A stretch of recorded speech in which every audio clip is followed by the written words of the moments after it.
Pumalag ang ilang personalidad na pinangalanan sa pulong ng Cayetano Block na tumanggap umano ng mali-maletang pera kaugnay sa flood control projects. Kabilang po dyan ang ilang dati at kasalukuyang mambabatas at senador at pati isang pari. Balitang hatid ni Ian Cruz. Ang humarap sa pagdinig ang mga dating sundalo na naging tauhan umano ni dating Congressman Zaldico. Kasama nila ang abogadong si Attorney Levy Baligod. Ayon sa mga dating sundalo, nagsimula ang pagde-deliver ng mali-maletang pera mula nang maupo bilang House Appropriations Committee Chairman si Ko hanggang sa mawala siya sa poder. Sabi ng isa sa kanila, 3 hanggang 4 na beses kada linggo sila nagde-deliver ng maletang may pera. Yung small, Your Honor, is naglalaman po ng 20 to 25 million. Pesos. Pesos po, Your Honor. Yung medium, Yung medium po is 40 to 50. Then yung large po, 50 to 70 po. Ilang personalidad ang nabanggit nilang tumanggap umano ng mali-maletang pera. Si dating Speaker Martin Romualdez po. Meron po kaming video at saka mga pictures. Nakapaghatid rin daw sila sa Ilocos. Ang narinig ko po nun, sir, para kay President Marcos. Sir. narinig mo lang. Baka naman, baka naman hindi totoo yung... Kasi nandun ka ba nung i-deliver? Kami po kasi yung nagdala doon sa Delta Gate, sir. At si Sergeant Tubay po ang kasama ni Boss Saldi na pumunta doon sa Ilocos. May mga retrato pa ng eroplano. Yung nag-receive lang po kung sino po doon sa paway po nag-receive po. Alam niyo yung address o yung bahay, kahit barangay lamang? Your Honor, hindi po kasi gabi po kami dumating ni Kong Saldi doon sa area po. Ayon kay Belnard Tube, tabing ilog ang pinuntahan nilang bahay pero hindi niya tsak kung lawa ito o dagat. Doon ma'am sa letter U na bahay ma'am kasi nakikita ko po yung mga picture nung ni dating president po na si Marcos din po. May picture din po sila ng family din po. Then yung room po may mga, yung telepono po kasi may mga pangalan po ng mga anak niya. At saka ni... So nakapasok pala kayo? Yes po. Tinanong pa ni Senadora Amy Marcos kung may nakita ba silang opisyal sa Ilocos. Si Kong Sandro, then na next po si President, then si First Lady po yung dumating nag-dinner po sila ni Kong Saldi. May dala kayong mga maleta. Iniwanan ninyo doon? Yes po yun. Kanino po? Nag-receive po ma'am si Kong Sandro na po eh.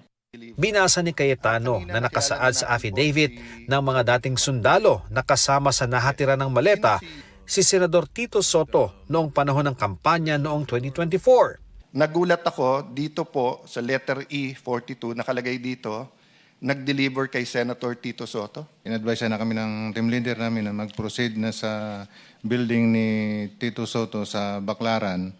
So, after lunch, nandun na po kami. Inungkat din ni Cayetano kung bakit nakasama sa listahan si Senador Erwin Tulfo. Nakapag-deliver po ako doon kay Senator Erwin Tulfo ng 2 beses. Yung una po, 2 maleta, tapos yung pangalawa po, 6. Ano yung 2 maleta? Anong size? Maliit na po, small tsaka medium. Maraming mambabatas din ang nabanggit na karamihan mga prominenteng figura sa mga investigasyon ukol sa mga confidential funds ni Vice President Sara Duterte. Kabilang na si Bicol Saro Representative Terry Ridon. Si Terry Ridon, sir. Nakita ko, sir, na yung sasakyan niya, BMW yun, sir. Terry Ridon, yung congressman ngayon. Yes, sir. Ilang maleta naman ang binigay mo? Isang maliit din, sir. Idinawit din nila ang ilang miyembro ng Makabayan Bloc at si ML Party List Representative Leila de Lima. Pero Yung pagkabanggit nyo kay Congresswoman Leila de Lima, kasama siya sa mga congressmen ng 19 Congress. Hindi pa siya congresswoman noon eh. Bakit siya kasama rito dun sa listahan ninyo sa paragraph 43? Yun po yung... siguro po may lapses po kami dyan kasi, Your Honor, Napagkamalan niyo siyang congresswoman noong panahon na yon? nung congresswoman, nung panahon na yun, Your Honor, hindi pa po siya kongresista.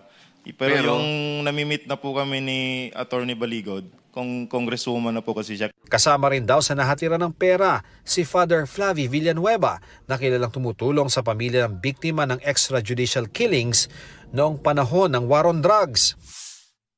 Ang palasyo, hinamon ang mga nag-akusa sa Pangulo na patunayan ang mga aligasyon. Pakita mo na nila yung ebidensya, madali kasi magturo. Tinawag naman ni Senador Tito Soto na bogus investigation in aid of destabilization ang pagdinig. Anya, ang nabanggit na pangalang Mark na umano'y executive assistant niya na tumanggap ng pera ay namatay noon pang 2015. Binigyang diin niyang hindi pa senador mula 2022 hanggang 2025.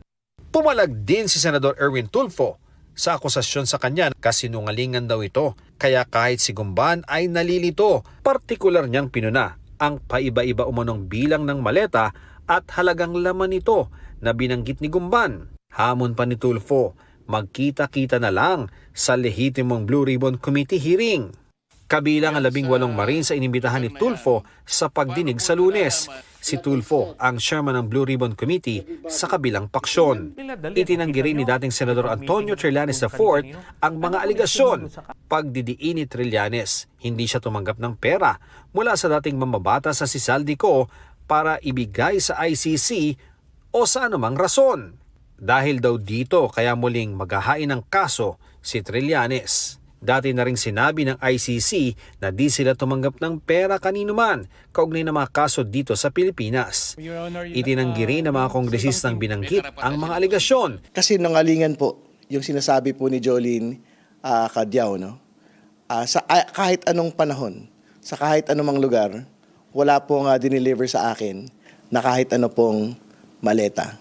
Wala kaming transaksyon na maaari ko siyang bigyan o maaari niya akong bigyan ng pera. Itong ginagawa po nila ay para lamang i-discredit yung mga miyembro ng prosecution. Ngayon, sinasabi naman nila, binigyan daw ako sa townhouse. So dito kitang-kita na yung pagsisinungaling nila.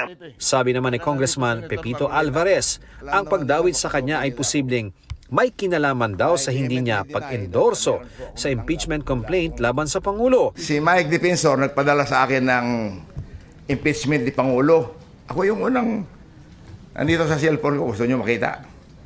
Na kung maaari daw, endorso ko. Nung hindi ko inendorso, bigla na lang ako nagkapangalan dito. Ayon naman kay Congresswoman Jervy Luistro, layon lang ng aligasyon na sirain ang kanyang kredibilidad. Muli ring iginiit ni Congresswoman Leila de Lima na wala siyang tinanggap na pera, mapasamaleta man, paper bag o anuman. Nagkakabuhol-buhol na anya ang paratang laban sa kanya dahil imbento lang umano ang mga aligasyon. Tinawag naman ni Congressman Zia Adyong na political theater at pamumulitika ang ginagawang ito laban sa kanila. Naniniwala rin siyang sinadya ito para maging distraction sa papalapit na impeachment trial ni Vice President Sara Duterte. Sa pinagsamang pahayag ni na dating Representatives Franz Castro, Arlene Brosas at Raul Manuel, tinawag nilang nakakahiyang kasinungalingan ang mga pahayag laban sa kanila. Walaan nila silang anumang proyektong pang-infrastruktura na inirekomenda o ipinanukala. Tugon naman ni dating Congressman Ace Barbers, sa korte na lang daw magpaliwanag ang mga dating sundalo. Political destabilization umano ito para malihis ang atensyon ng publiko sa impeachment ng bise. Pinaghain ng reklamong cyber libel sa Justice Department si Iloilo Representative Julian Baronda laban sa 18 nagpakilalang ex-Marines at sa kanilang abogadong si Attorney Baligod.